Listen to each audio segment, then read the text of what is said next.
RCR, la red que comunica y une al Perú.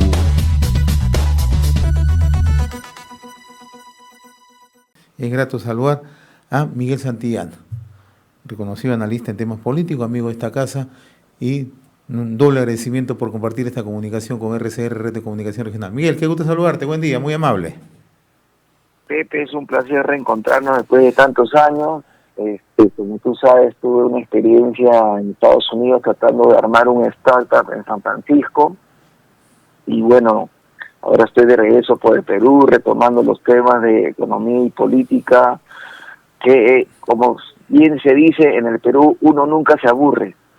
No, y ahora no es para estar aburridos, ¿no? Muy por el contrario, no es para estar alertas, pendientes. ¿Cómo analizas lo que ha ocurrido el último domingo, ¿no? Para luego ingresar un poco a ver el escenario en segunda vuelta, ¿no? A ver, lo primero que tenemos que decir es que quien ha ganado es el ausentismo y el voto viciado. Cada uno de estos porcentajes están por encima de las dos primeras minorías, que son la minoría del señor Castillo y la minoría de la señora Keiko Fujimori. Eso es lo que tenemos, dos minorías y un escenario político totalmente atomizado que va a impedir que se pueda realizar un gobierno como lo ha venido sucediendo en los últimos 3 gobiernos en los cuales había una diferencia de quién tenía el ejecutivo y quién tenía el legislativo y la incapacidad de los peruanos de ponernos de acuerdo y concertar. Esa es mi primera preocupación. Por otro lado,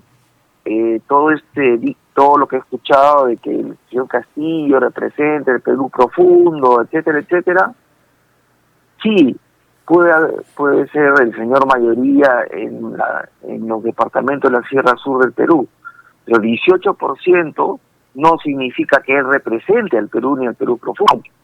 Hay un 82% que no representa este caballero, como hay un 86% que la señora Fujimori tampoco representa. Entonces, yo veo acá que se están generando narrativas que no tienen nada que ver con la realidad y se nos quiere vender gato por liebre. ¿Ello qué puede ocurrir en esta segunda vuelta, Miguel? ¿No? Tenemos dos posiciones bastante encontradas, ¿no? Por uno, ¿no? Ayer hemos escuchado al propio Pedro Castillo, ¿no? Hablar ya de lo que sería, ¿no? Su propuesta en segunda vuelta, ¿no? La nacionalización del gas y control de recursos como el oro, el cobre y la plata, ha dicho. Los ronderos van a apoyar en la lucha contra la delincuencia, una Asamblea Nacional Constituyente, una nueva constitución, muerte civil a los corruptos, dice, un sueldo presidencial va a ser igual al de un maestro, se va a reducir el sueldo de ministros y congresistas, y además ha dicho que él no va a establecer una hoja de ruta, es decir, se mantiene irreductible. Y por el otro lado, tenemos ya a Keiko Fujimori que también, ¿no? Arrastra antivotos, arrastra anticuerpos, pero que tiene una posición mucho más ligada justamente a la búsqueda del mercado, ¿no? Pero asistimos a una confrontación. ¿Cómo ves tú este escenario en segunda vuelta? Mira, yo diría que acá hay justicia poética, ¿no? Después de años en que han perseguido por todos los medios a la señora Fujimori y han denostado de ella, inclusive de acusarla de narcotraficante, y hasta ahora el canal que la acusó, que es América Televisión, no ha presentado ni una sola prueba de que la señora era narcotraficante. Ahora la tenemos en la segunda vuelta. Y por supuesto, hay que reconocer que la familia Fujimori está asociada a corrupción y violaciones de derechos humanos. Eso es incuestionable. Esas son las razones o motivos por los cuales el señor Alberto Fujimori está preso. La señora tiene cuestionamientos, pero en su caso, ya que se sabe tanto de ella, creo que existen los mecanismos democráticos mediante los cuales se la puede controlar. Existe la Fiscalía, el Poder Judicial, el propio Congreso, la prensa. Entonces, a una persona como Keiko Fujimori, uno puede controlar las esferas de poder que ella pueda influir y no creo tan fácil como se está diciendo que un retorno de ella es el retorno de Vladimiro Montesinos. Yo creo que eso no es así. Al frente tenemos al señor Pedro Castillo, que tiene un plan decimonónico de una izquierda que es lo que hemos escuchado tú y yo, Pepe, de los 60 y los 70. Y sabemos que eso no funciona. Ese discurso nacionalista que voy a nacionalizar tierras e industrias y recursos naturales, te recuerdo, Pepe, que la bravuconada del señor Velasco de estatizar la brea, Pariña, los bancos, las minas, etcétera, terminó en el Tratado Green de la Flor en el año 72-73 por cientos de millones de dólares, que los civiles recién nos enteramos de dicho pago cuando volvió la democracia del señor Belaúnde. Entonces, acá, esto de las nacionalizaciones es una bravuconada que tarde o temprano tienes que pagar. Y todo el discurso del señor Castillo es la destrucción de la institucionalidad como la conocemos. Volvamos al tema de nacionalizaciones. En el Perú la norma dice que si tú quieres nacionalizar, tienes que hacer un justiprecio y pago inmediato. El señor Castillo va a pagar, indemnizar inmediatamente las empresas que va a nacionalizar. Con el déficit fiscal que tenemos, no creo que tenga caja para hacer. De ahí tumbarse la institucionalidad, el Tribunal Constitucional, el Congreso si no lo favorece, muerte civil, pero digamos, la muerte civil ya existe y debería ser extendida, como en el caso de los 4 diputados que han sido electos por su partido, que son exterroristas, 3 de Sendero Luminoso y 1 de MRTA. ¿Por qué no hay muerte civil para ese tipo de personas? Y esto de los ronderos, tú y yo sabemos que los ronderos se crearon en Chote el año 75 para cuidar a las comunidades de los abigeos, y eso se extendió a una labor de vigilantes a nivel de Cajamarca y luego a nivel de todo el país. Pero ¿qué pasa cuando los ronderos están involucrados en delitos? Tú y yo sabemos que en la zona de Piura y en la zona del norte de Cajamarca, los ronderos están involucrados con el narcotráfico. ¿Qué se dice de eso? Y por último, al señor Pedro Castillo no veo cómo la institucionalidad democrática, una vez arrasada por este caballero y quienes lo acompañan, existan los mecanismos para poder defendernos de lo que ellos quieren hacer. Inclusive, Pepe, se habló del control de los medios de comunicación, como si sería la vuelta a Telecentro y Cinamo de la época de Velasco. Ahora, tú hace unos instantes has señalado que son más de 9 millones de peruanos que no apoyaron a ningún candidato presidencial. Y de ahí justamente estriba lo que va a significar esta segunda vuelta, ¿no? Es tan fácil pensar en una matemática simple que el sector de la izquierda, yo estoy hablando de Verónica Mendoza, otros sectores que son más minúsculos, como el de Marco Arana, o sectores que están un poco más ligados a la izquierda, como un sector que apoyó a Johnny Lescano, puedan trasvasar los votos a Pedro Castillo, o en la otra vereda, ¿no? Pensar que Rafael López Aliaga o el propio Hernández Soto puedan trasvasar sus votos hacia Keiko. ¿Esto es así de sencillo o se van a tener que tender puentes, conversaciones, ¿no?, para poder convencer justamente al elector? A ver, yo creo que un acuerdo dentro de lo que tú has denominado la derecha promercado es más factible, no es fácil, puesto que se tendrían que pedir ciertas garantías de que el fujimorismo de ayer no va a volver, y eso se lo va a exigir tanto Rafael López Aliaga como un señor Hernando de Soto. Y creo que, como te digo, pesos y contrapesos, controles a lo que pueda realizar un gobierno fujimorista está sobre la mesa. el trasvase de votos de la izquierda hacia Castillo es un poquito más problemática, porque la izquierda tendría que renunciar a este, comillas, progresismo que no le interesa al peruano común que muere su familia de COVID o está con hambre o que no tiene trabajo. Por ejemplo, toda esta ideología de género que se nos trató de imponer, todo este lenguaje inclusivo de todes y les y cosas por el estilo, todo el tema LGTB, que como tú bien sabes, en los Andes peruanos hay una tradición de rechazo a todo lo que sea LGTB. No es que sea una imposición del catolicismo conservador. Es desde antes de la época de los incas en que el tema LGTB era tabú en los Andes, no así en culturas prehispánicas de la costa como puede haber sido la cultura chimú o mochica. Entonces, no piensen que el rechazo a los temas LGTB tiene que ver con la Iglesia Católica y lo retrógrado que puede ser.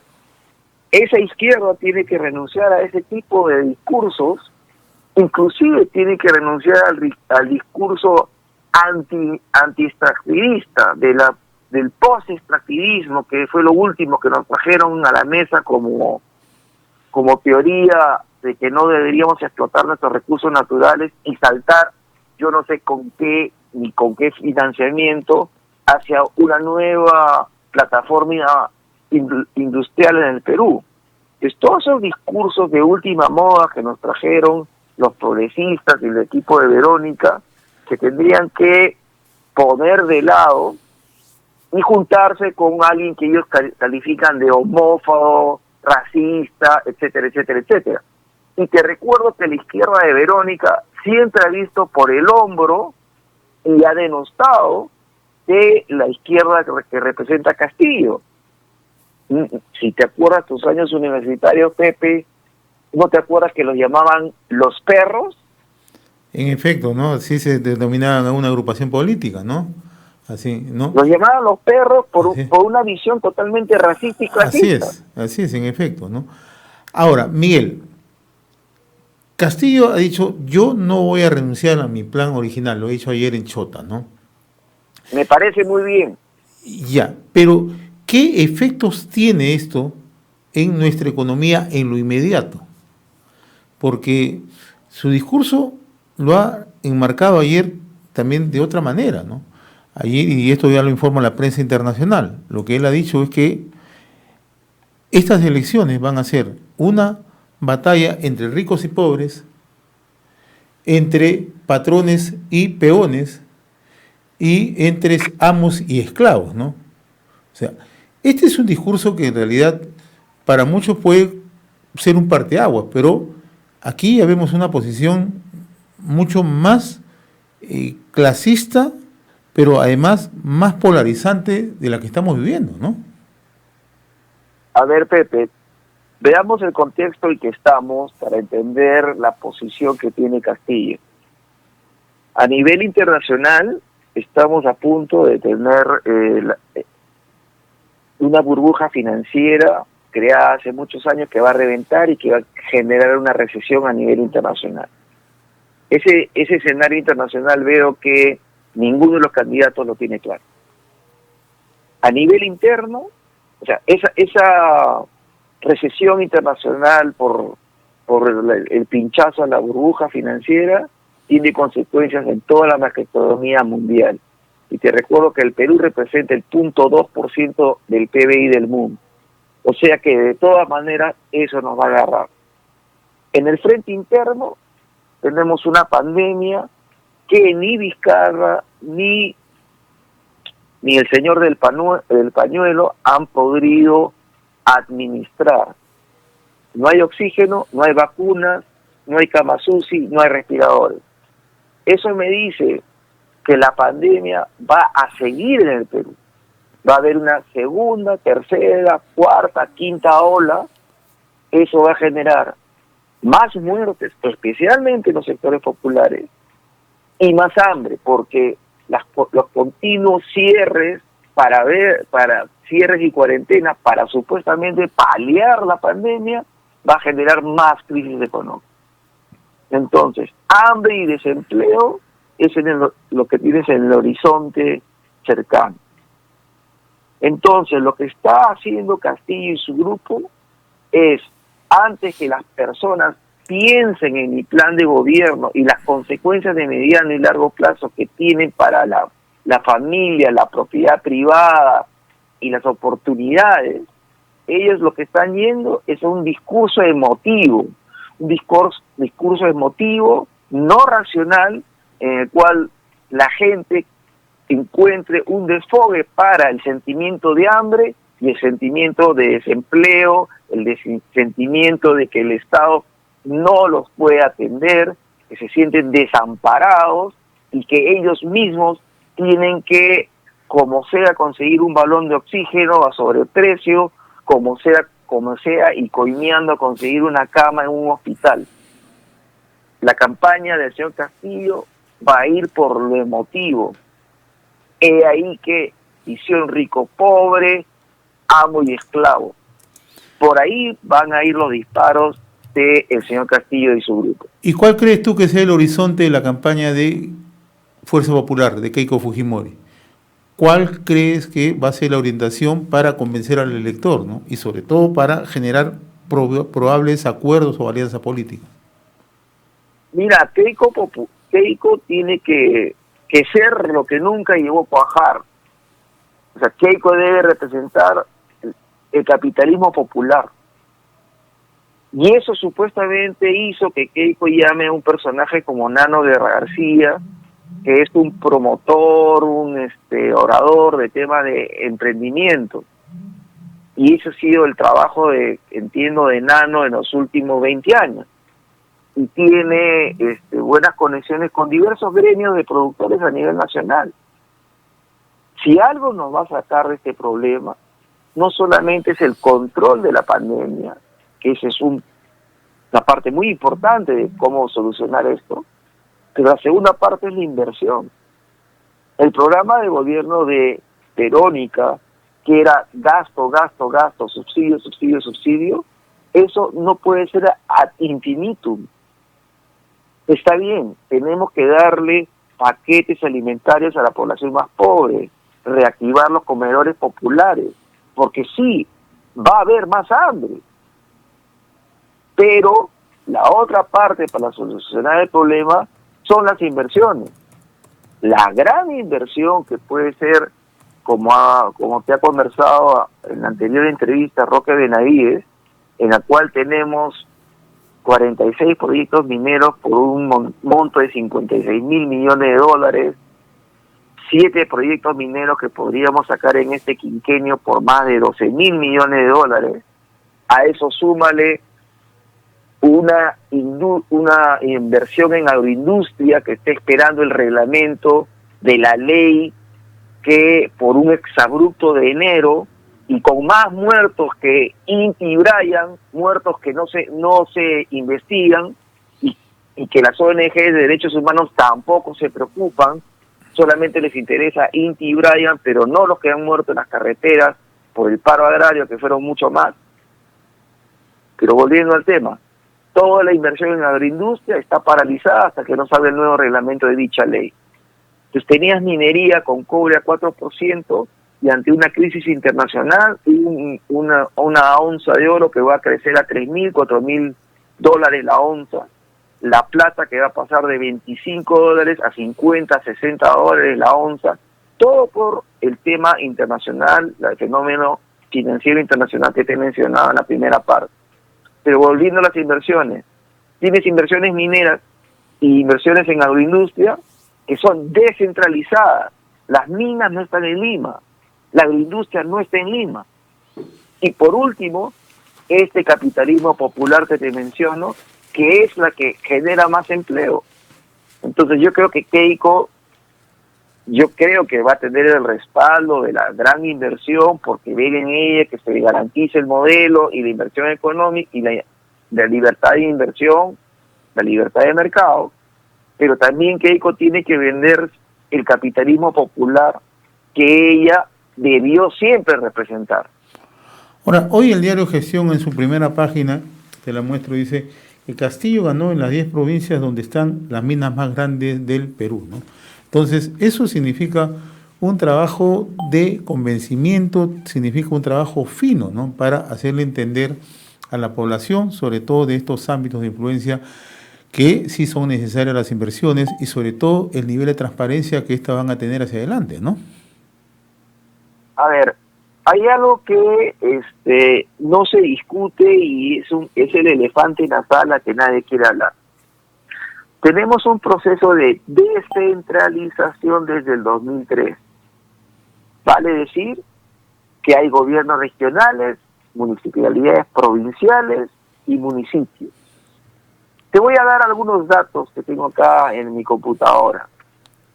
¿Cuánto se ha transferido a gobiernos regionales, locales, por canon, regalías y derechos mineros? En los 10 últimos años, las regiones han recibido 4.700 millones de soles. Cajamarca, de donde viene el señor Castillo, en 10 años ha recibido 4.300 millones de soles. Entonces, es un mito esto del centralismo limeño, cuando las regiones desde hace 18 años controlan sus fondos. ¿Qué ha hecho la población en controlar a sus autoridades? ¿Por qué no han sido vigilantes y le han exigido los colegios, las carreteras, los hospitales, etcétera? Volviendo al tema de Cajamarca, ¿por qué Cajamarca, teniendo a su disposición recursos, nunca compró una planta de oxígeno, no equipó los hospitales, no compró el equipo de protección que necesita su primera línea, y clama ayuda a Lima, cuando el gobierno regional debió hacer lo que tenía que hacer, y gobierno provincial y gobierno distrital a su nivel? Entonces, dejémonos de cosas de que el mito del centralismo limeño, cuando tenemos un proceso de descentralización en marcha, que para mí ha sido un total fracaso. ¿Por qué? Porque 24 de 26 gobiernos regionales tienen a su presidente regional preso o en un proceso judicial. Tanto más alcaldes que fueron alcaldes o autoridad local en municipios ricos. Los 4 alcaldes de Echarate, provincia de la Convención, donde queda Camisea, los 4 alcaldes están presos. En San Marcos, provincia donde queda la mina Antamina, provincia de Huari, Ancash, los alcaldes están presos. Entonces no me vengan con que es un tema de centralismo limeño. También tiene una responsabilidad la población que eligió por sí y ante sí a sus vecinos para que sean autoridad. Y miren los resultados. Escenario bastante complejo. Para finalizar, mi estimado Miguel, el tema del Congreso de la República. Ya más o menos se vislumbra la composición de bancadas, ¿no? Y ahí cualquier gobierno que ingrese va a tener que hilar más que fino, ¿no?